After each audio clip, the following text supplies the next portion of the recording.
They laughed the moment I opened my mouth. My accent was different, thick, unfamiliar, something they could point at and snicker about behind my back.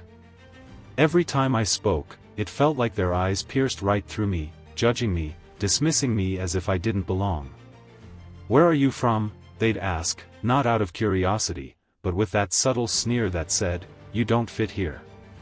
It wasn't just a question. It was a challenge, a reminder that I was the outsider in their world. But what they didn't know was this: their laughter was the fuel that would one day change everything. I came here with nothing but a dream and a stubborn belief that I deserved more than their scorn. I worked hard, long hours, endless setbacks, and moments when giving up seemed easier. I faced doors slammed in my face, opportunities denied, and more than a few people who doubted I could make it.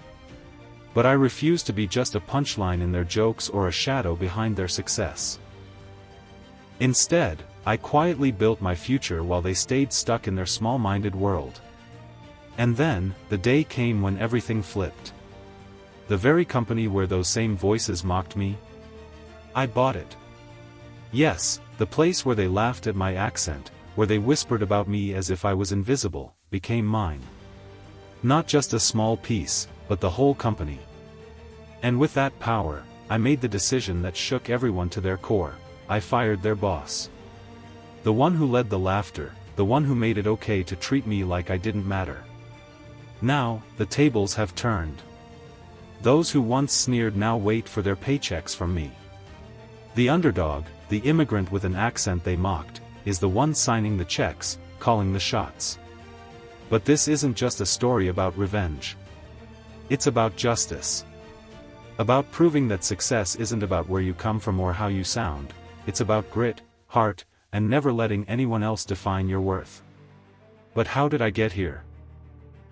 What happened in those years when I was ignored, underestimated, and laughed at? How did I turn all that pain and mockery into the strength to rise above and take control? That's the story I'm about to share with you. It's a journey filled with struggle, setbacks, and moments when I wanted to give up, but also moments of unexpected kindness, surprising allies, and lessons that changed everything. So if you've ever felt like the world was against you because of who you are or where you come from, this story is for you. Stay with me, because the next part will reveal the first step I took that no one saw coming, the moment that started my path from being laughed at to becoming the one everyone answers to. They laughed at my accent. But now, they listen when I speak. And what happens next will shock you. For years, I was the quiet one in the room, the newcomer with a strange accent, always trying to blend in but never quite fitting. At work, I kept my head down, doing my job the best I could, hoping to prove myself through results rather than words. But no matter how hard I worked, those whispers never stopped. He doesn't belong here. Why does he even bother? Can he really understand what we're saying? Every comment was a reminder that I was different, that I was seen as less. The boss was the worst. He had this way of looking at me that made me feel small, like I was some kind of joke. He'd make offhand remarks about my background in front of others, pretending it was a joke when I knew it was meant to humiliate. I learned to ignore it, but inside, the anger was building. It wasn't just about me, it was about what I represented to them. Someone new, someone from somewhere else, someone they thought could never rise above their expectations. But life has a funny way of surprising you. I didn't come here just to survive. I came here to win. The turning point started one evening when I overheard the boss bragging to his friends about how easy it was to keep people like me down, how we'd never have the power to fight back. It was the moment I realized he underestimated more than just me, he underestimated the fire inside. I started paying attention, learning everything I could about the company, the finances, the weaknesses, the opportunities. I studied late into the night, figuring out ways to make a plan that nobody expected. The irony was thick. The same people who mocked my accent and doubted my ability didn't see me as a threat. I was invisible to them, and that gave me an advantage. At the same time, I built relationships with some of the employees, those who were also overlooked and underestimated.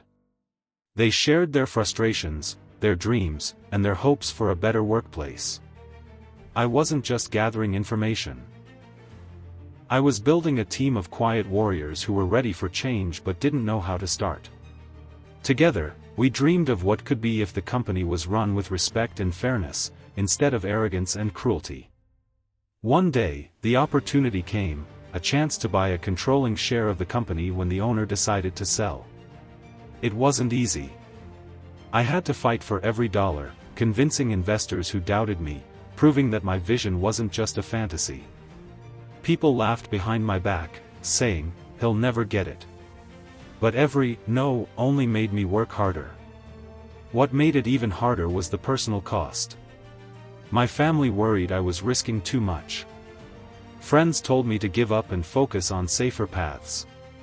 But deep down, I knew this wasn't just about business, it was about justice, about showing everyone that the voice they mocked could become the one they had to listen to.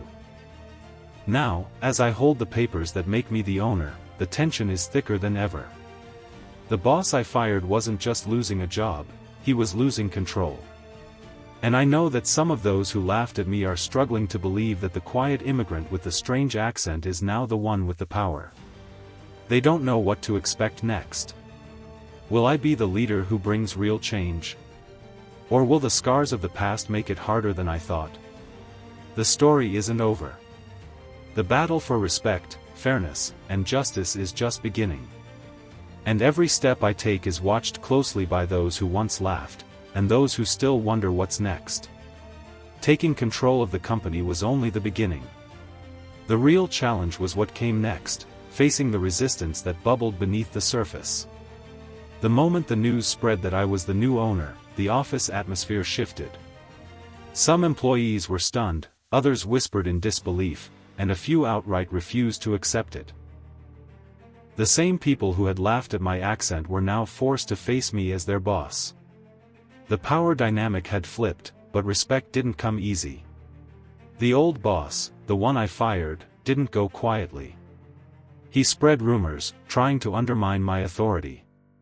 He claimed I was inexperienced, that I didn't understand how things worked here. But what he didn't realize was that my experience wasn't just in business, it was in endurance, in proving people wrong. I kept my focus, but the tension was real.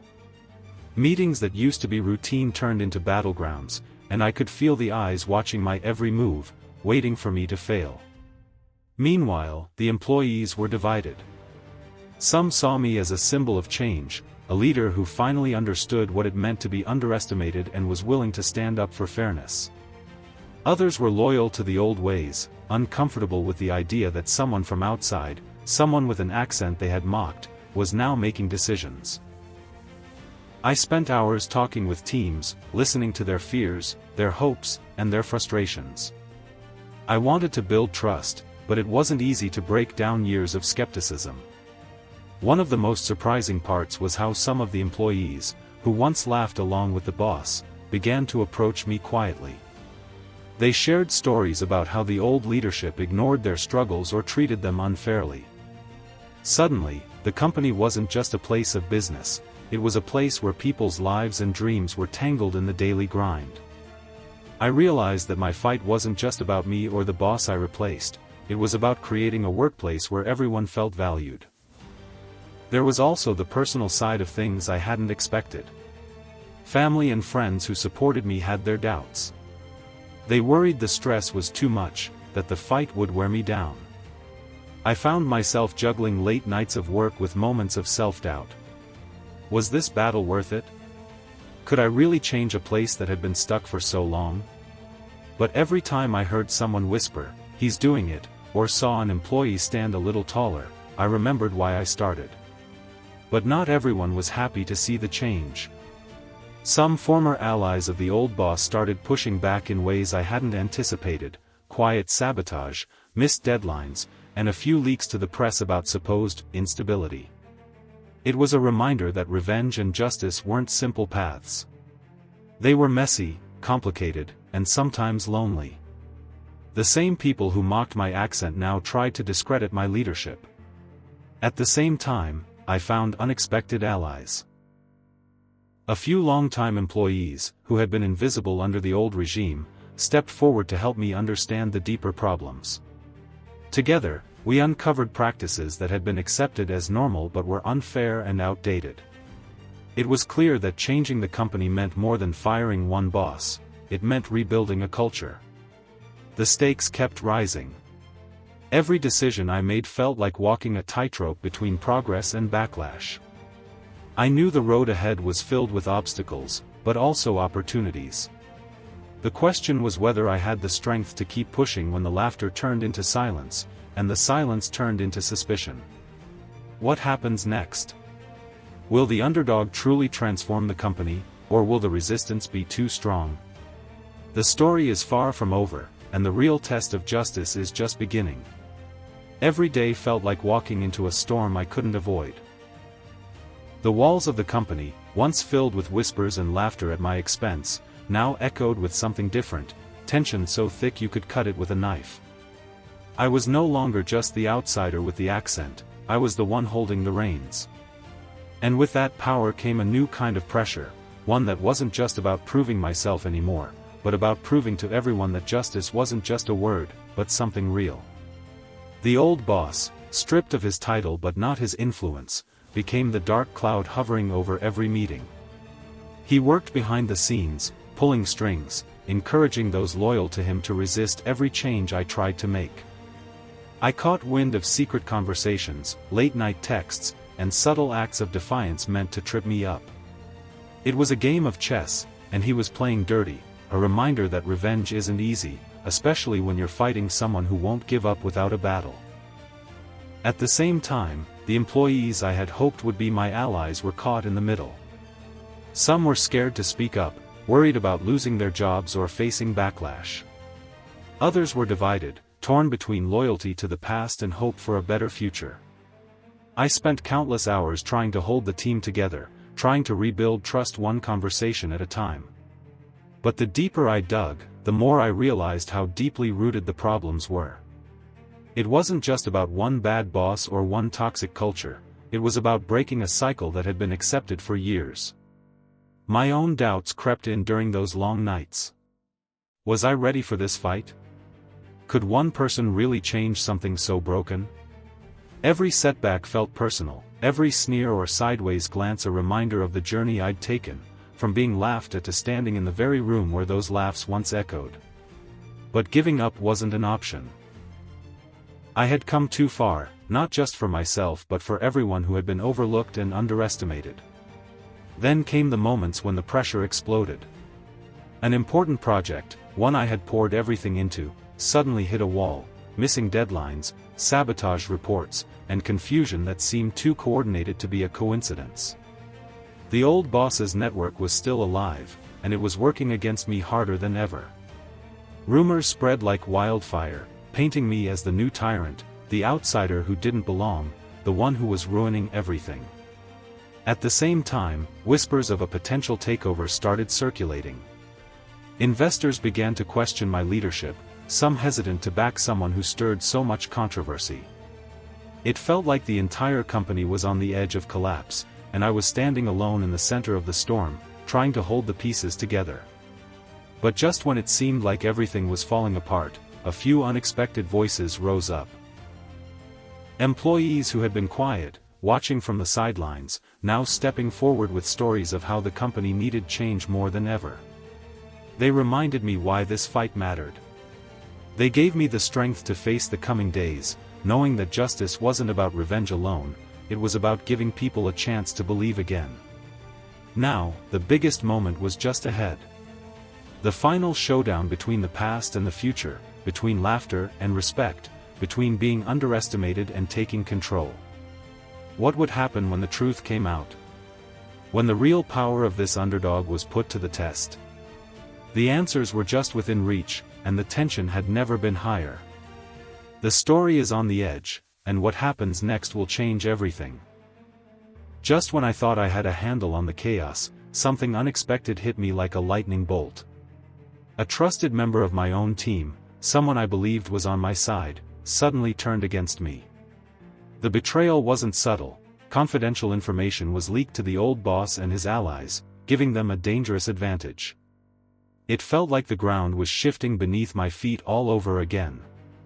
I had already fought so hard to prove myself, and now I was being stabbed in the back from within. This new twist made everything more complicated. How could I lead a company if I couldn't even trust the people closest to me? The line between friend and foe blurred, and the tension inside the office grew thicker. Employees who had shown hope now looked uncertain, afraid the backlash would get worse. The old boss and his supporters smelled blood and seized the moment, ramping up their campaign to discredit me. I realized this wasn't just a battle of business strategies or power plays. It was a fight for the soul of the company. Every secret shared, every alliance broken, made the stakes higher. The mockery I faced because of my accent seemed almost distant compared to this deeper conflict. This was about survival and justice on a whole new level. At the same time, outside forces started circling. Some investors began pulling their support, spooked by rumors and the growing instability. The media caught wind of the internal drama and started asking questions, framing the story as the downfall of the immigrant who dared to dream too big. The pressure wasn't just inside the company anymore, it was everywhere. But despite the setbacks and betrayals, something inside me refused to break. I remembered why I started this journey, not just for myself, but for everyone who ever felt small, ignored, or laughed at. The fight was bigger than one person, bigger than a company. It was about changing a system that allowed cruelty and doubt to thrive. And then, just as I was trying to figure out my next move, another shocking revelation came to light, one that turned everything I thought I knew upside down. The old boss's influence went deeper than anyone realized. There were hidden deals, secret alliances with people I never expected, and a web of control that stretched far beyond the office walls.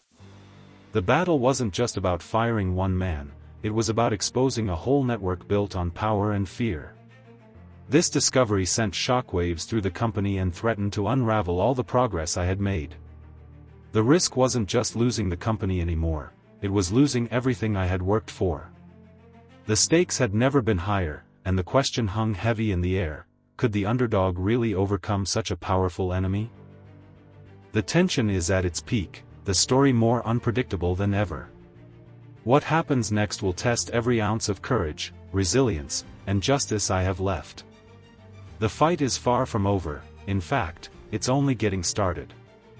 The day I decided to confront the chaos head-on was the day everything changed. I called a company-wide meeting, the first time in years everyone was in the same room, facing the same reality. The tension was almost unbearable as I stepped up, knowing that this moment would decide everything. I looked around at the faces that once laughed at my accent, now filled with uncertainty, curiosity, even hope. I didn't sugarcoat the truth. I told them about the betrayal inside our team, about the old boss's secret network, and the shadow he cast over our company. But more importantly, I told them what I believed in, that we could rebuild together, that respect and fairness weren't just ideals but must be the foundation of our future. I named names, shared proof, and promised accountability. It wasn't easy. Some people looked shocked, others angry, and a few even hopeful. What followed was the turning point. Employees who had been afraid to speak up began sharing their stories, stories of unfair treatment, of being overlooked, of quiet strength they never thought anyone would hear. Those voices united, and the atmosphere shifted. The company wasn't a place of division anymore, it was a place where change was possible. I took swift action. The betrayer was confronted and removed. The old boss's remaining allies faced consequences, and a new culture started taking root, one built on transparency, respect, and opportunity for all. Slowly but surely, trust began to rebuild, and the company that once echoed with laughter at my expense started to hum with the energy of a team ready to move forward together. But just when it seemed like justice had been served, and the underdog had claimed his victory, the final twist hit. As I was reviewing some last documents, I found a hidden clause in the company's contracts, a clause that meant the old boss still had a secret hold, a financial stake that could give him power to challenge my ownership. It was a reminder that battles for justice don't end neatly. There are always new challenges, new fights waiting in the shadows. That discovery didn't break me, it lit a new fire. The story wasn't over, but I was ready. I had learned that strength wasn't just about winning, it was about never backing down, no matter how many times you were underestimated or laughed at. I was no longer the outsider with the accent. I was the leader who had turned the tables and was prepared for whatever came next. And so, the journey continues, with justice, resilience, and the unshakable belief that no one's voice should ever be ignored or mocked. Because sometimes, the biggest victories come from the most unexpected places. After uncovering that hidden clause, I knew my journey was far from over, but for the first time, I felt truly in control. The fight to own the company, to bring justice to those who had doubted me because of my accent and background, had already transformed me. It wasn't just about business anymore, it was about standing up for everyone who's ever been underestimated or laughed at. In the weeks that followed, I worked closely with legal experts and trusted advisors to navigate the complicated ownership issues. The old boss's secret stake was a challenge, but not an insurmountable one. We negotiated, uncovered more hidden details, and slowly but surely, I secured my place as the rightful leader. The experience taught me that success isn't just about winning battles, it's about patience, persistence, and staying true to your vision no matter what obstacles arise. The company began to change in ways I had hoped for and more. We introduced new policies that encouraged fairness and transparency. Employees who had been silent for years started speaking up, sharing ideas, and taking pride in their work. The laughter that once mocked my accent turned into respect, not just for me, but for what I represented, hope and resilience. One of the most rewarding parts of this journey was seeing how the team grew together. Former skeptics became collaborators. New leaders emerged from unexpected places. It reminded me that sometimes the greatest strength comes from people who've been overlooked and underestimated for too long. Together, we were building more than just a company, we were building a community where everyone had a voice. I also made sure to reach out to my family and friends who had worried about the risks I was taking. Their support never wavered, even when the path got rocky, and having them by my side made all the difference. They saw firsthand how far I had come. From the person who was once laughed at for speaking differently to someone who now signed the paychecks and shaped the future. Reflecting on everything, I realized this wasn't just a story about revenge or business success. It was a story about justice, dignity, and proving that no matter where you come from or how you speak, your dreams are valid. The journey taught me that the real power lies in believing in yourself, even when the world doubts you. For anyone watching who's ever felt like the underdog, remember this: the voices that laugh at your accent or dismiss your dreams don't define your future. What matters is the fire inside you, the determination to rise, to fight for what's right, and to turn those doubts into your greatest strength. The road wasn't easy, and it's still not over. Challenges will come, and new battles will arise. But standing here today, I'm proud of how far we've come. We transformed a company, changed lives, and showed that respect and justice can win, even against the harshest odds. So when you hear someone mocking your voice or doubting your ability, hold on to your dreams tighter. Because sometimes, the person they laugh at is the one who will end up changing the game, signing the paychecks, leading the team, and rewriting the story.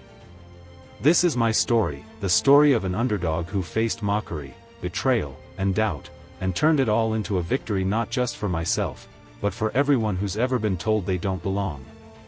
And if you take anything away from this, let it be this: never let the laughter stop you. Use it. Let it fuel you. Because your voice, your story, and your success matter. Thank you for listening.